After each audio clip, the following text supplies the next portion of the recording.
Here we are at Farley's office. One cannot say that ethics play a very large role in his life. Look at the headlines pinned to the walls, like trophies of bad taste. Perhaps we will finally begin to understand the reasons for his persistence in tarnishing your reputation. Perhaps.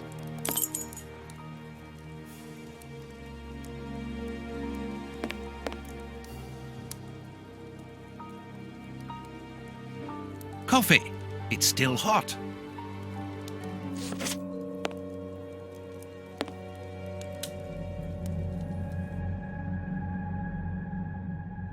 Cigarettes, an ordinary, inexpensive brand. A press card. Osmond Farley. It's his overcoat.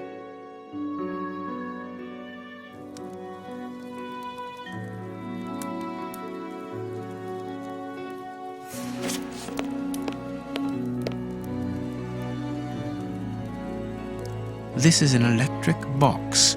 Interesting.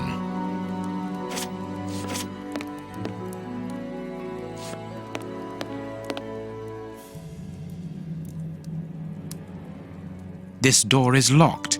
Is Farley afraid of being interrupted suddenly? I must go out for a while, Miss Jean. I won't be long.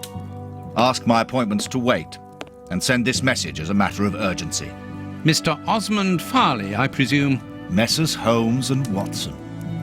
What a surprise. What is there so surprising about being visited by the targets of your slander? I never slander. I inform. You will have to accept the consequences of these articles, Mr. Farley. Those words sound like a threat, Mr. Holmes. I never threaten. I merely warn. You don't frighten me, Mr. Holmes. I know all of your little secrets. And soon all of London will find out what really hides behind the facade of the impeccable detective.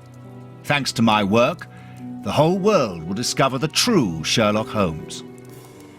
Gentlemen, I don't wish you a good day. What a bore!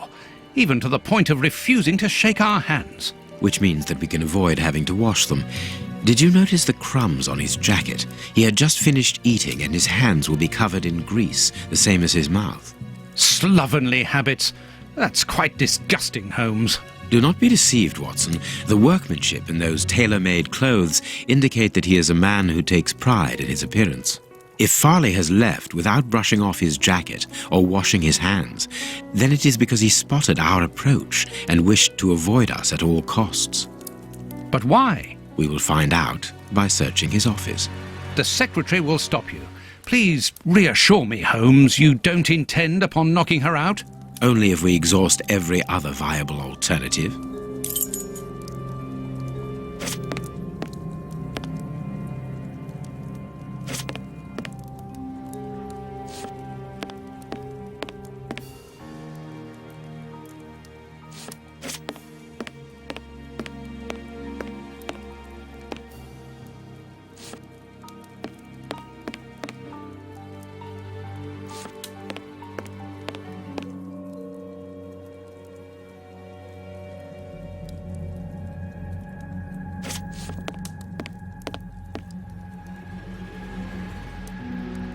This is an electric box.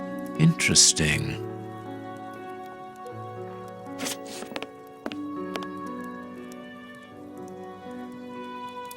The secretary is occupied in sending a telegram via their electric telegraph.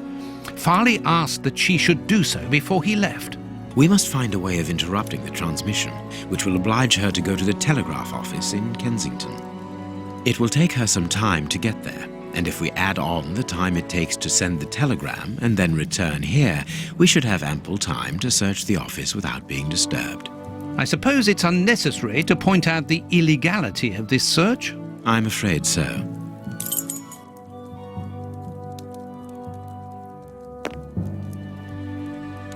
This hanger has a large iron hook.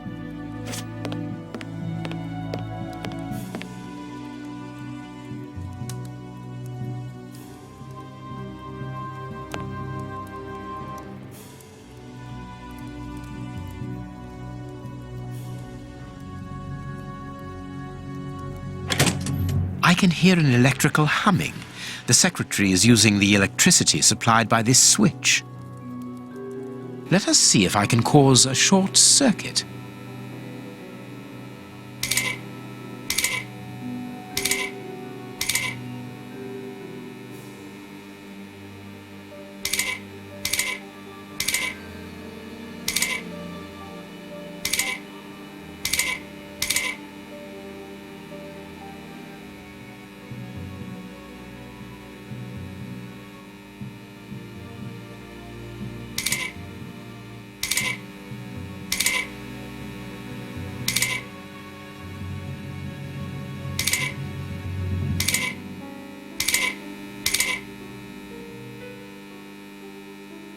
There we are.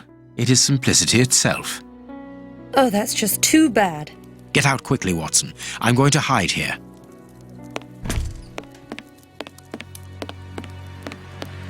The way is clear.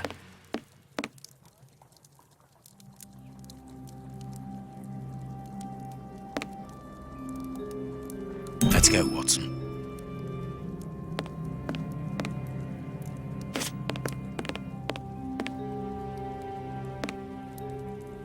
Here is Farley's secretary's telegram.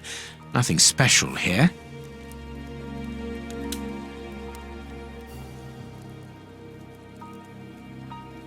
A page of this notebook has been torn out. We can only see the title in shorthand and today's date. It's a message that the secretary must send urgently. I'm going to recopy it. You can read shorthand? You never cease to amaze me. Were you a secretary before becoming the great Sher? Perhaps. But no, a man must have his secrets.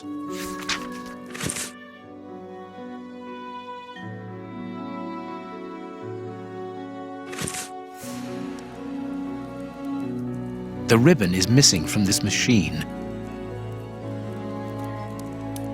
A makeup case with a good brush.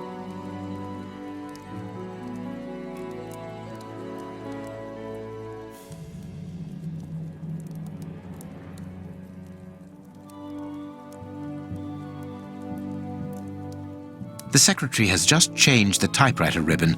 There are smudges of dark blue ink.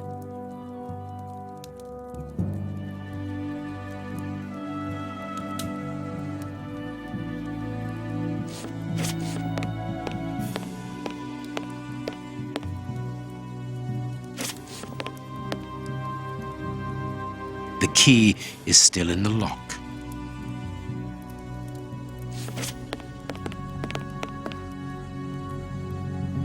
This book has fallen down from the shelf. The Adventures of Sherlock Holmes. My word, it's my stories about your investigations. A real investigative reporter must have read them, my dear Watson.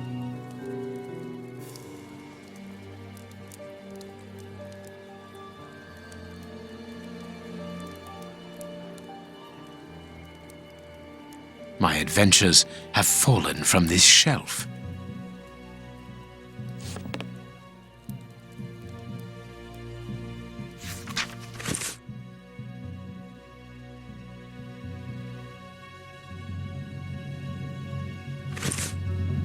This paper only just escaped the flames.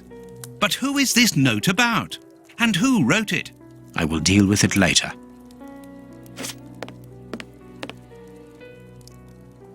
Someone closed the curtain, as though he wanted to maintain his privacy.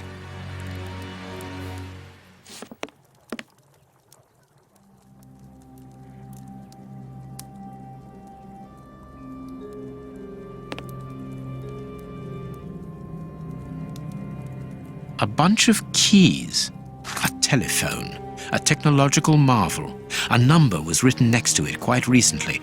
A fine, educated hand. Holmes, this number seems very familiar. Yes, but let us dial it to be sure. Miss, get me 1313, please. It is Scotland Yard, of course. I'm beginning to understand. Lucky you.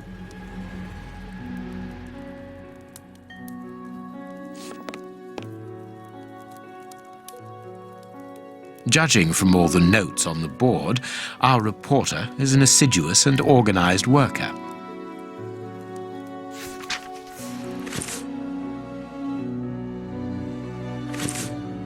A photograph of Prince Woodville. Farley is evidently also interested in this affair.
Here's what is strange: an attack of collective insanity.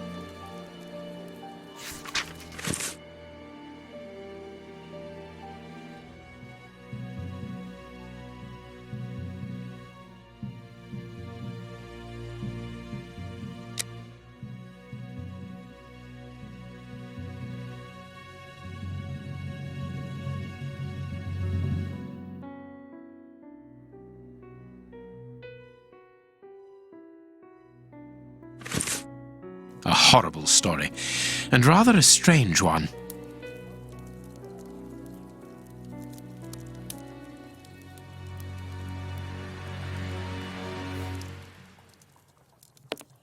Our man left his sandwich unfinished.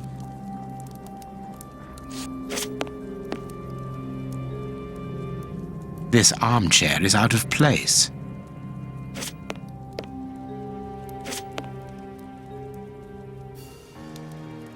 This ashtray is worth examining. This ash comes from an ordinary, well-known brand of cigarettes. It is still warm. The cigar end is still hot. This cigar is of a fine quality. It must be very expensive and difficult to obtain. And it is not even finished. What a waste.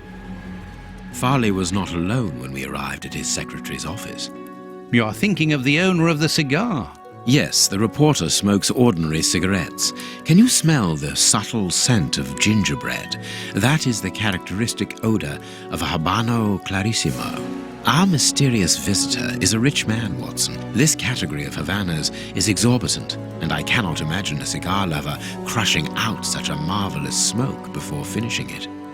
Since we saw no one leaving the building, that must point to a secret exit somewhere. How are we going to find it? By retracing Farley's steps from the moment before we arrived. Look, this room is teeming with clues.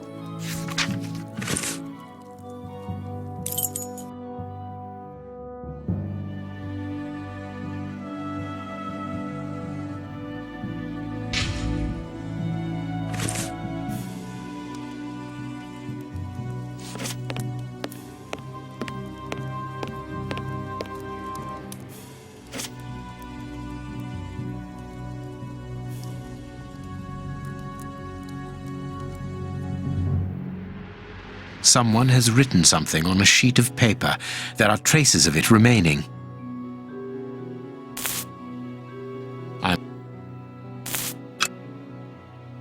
I can make out the marks, but I need something to bring them to light. I understand what you want to do. It's an old trick.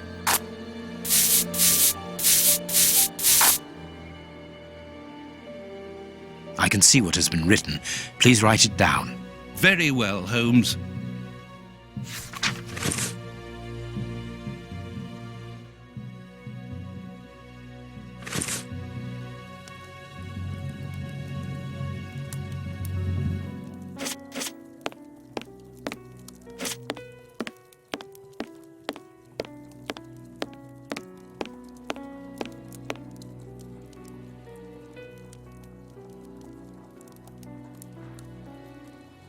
I wonder which drawer the secretary was interested in. The DF drawer, of course, the one in the message that we deciphered from the secretary's desk blotter. There are a lot of cards. How to find them? No, it is unnecessary. I can't do that. I can't do that. I can't do that. No, I can't do that. I can't do that. I can't do that. I can't do that. I can't do that. No, it is unnecessary. I can't do that. I can't do that. I can't do that. No, it is unnecessary. I can't do that. No, it is unnecessary. No, it is unnecessary. No, it is unnecessary. No, it is unnecessary. I can't do that.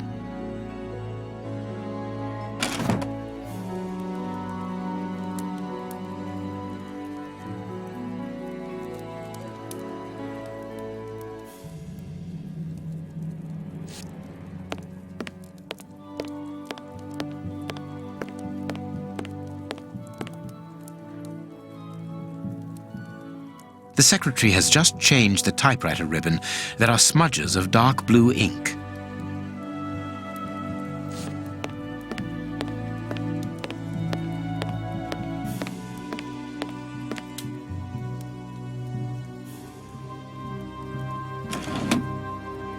There are a lot of cards. How to find the right one?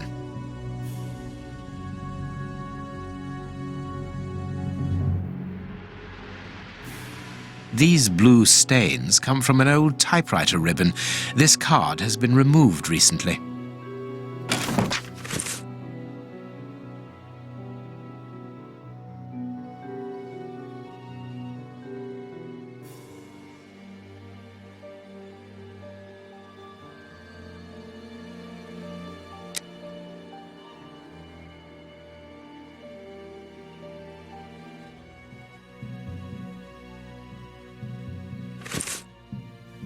This card has got grease marks on it.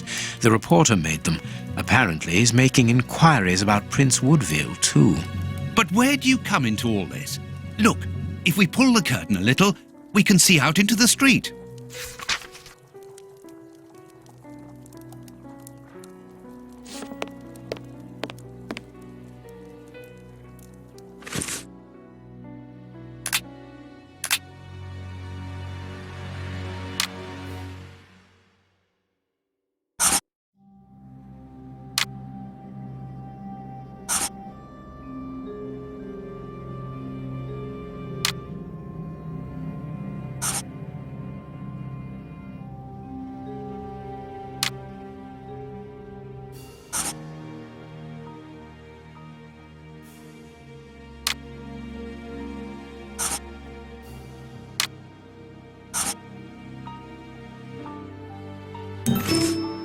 Farley consulted a card while he ate, which was given to him by his secretary just before she changed the ribbon on her typewriter.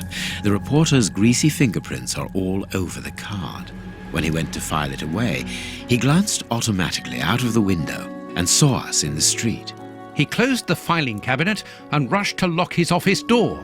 In his haste, he pushed his chair aside, but didn't think to return it to its place. Precisely. He then hurried to tell his visitor of our arrival and showed him the way out. He then threw a piece of paper into the fireplace. But we still don't know how the cigar-smoking visitor departed. The answer lies in the direction the reporter took, Watson. At a certain moment, he would have been in a place where he had no logical reason to be. Look at our deduction board, and then let us go to the place where the reporter should not be.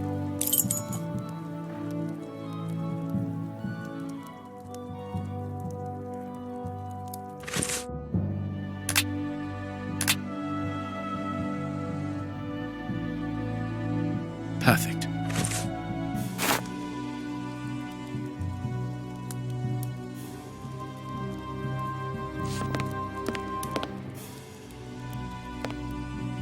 Yes, Watson. In his haste, Farley dropped this book taking it from the shelf. Let's search this place. There's a control box built into the filing cabinet. This box must open the secret door. We don't know the combination, Holmes. The answer is perhaps within the question, my dear fellow.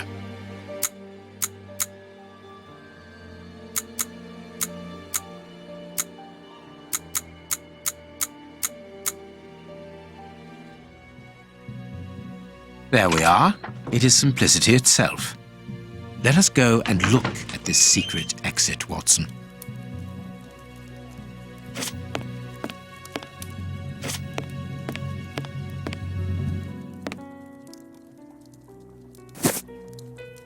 Chance has smiled upon us, Watson. This hat was almost certainly abandoned by our mysterious visitor. Imagine the scene. In his hurry, the cigar man drops his top hat. The door closes. The hat is caught beneath it. Fearing above all that he should be discovered, he does not attempt to retrieve it, instead preferring to flee. Who would take such action to avoid meeting us? I cannot tell as yet, but it is certain that he carries the advantage of knowing us. We must discover his identity in order to redress the balance, and this hat will help us. Let us return to Baker Street.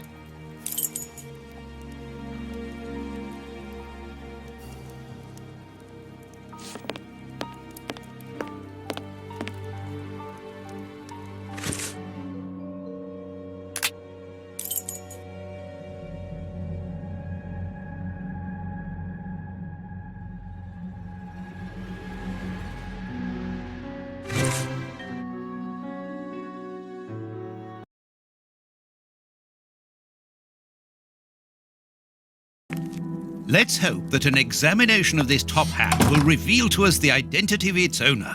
It will, you can be sure of that. For once, I must insist that you allow me to work alone, Holmes. As you wish. Take your time. I will examine this hat at my work table.